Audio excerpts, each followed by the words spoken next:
Tirana problemet ekonomike i ka pasur dhe nga lojtarët, që shpesh e kanë hedhur në kas klubin, janë bllokuar merkatot e tjerë e tjerë.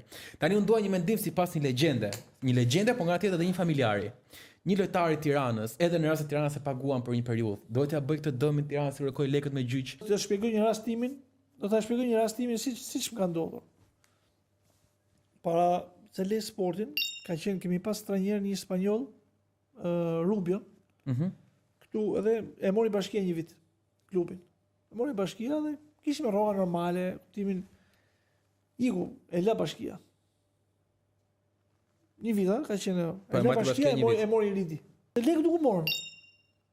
Po. Kaluam që i mori përsipër Halili, si Borxhi. Lekët e bashkisë të një viti nuk u morën. Nuk i morën, edhe i mori përsipër Halili për t'i shpërndar.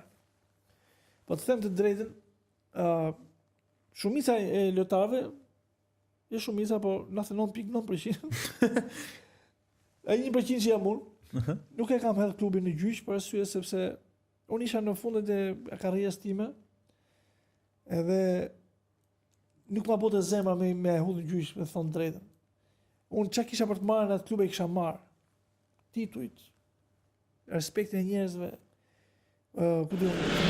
shumë gjëra domethënë që mua më plotësoni si njeri.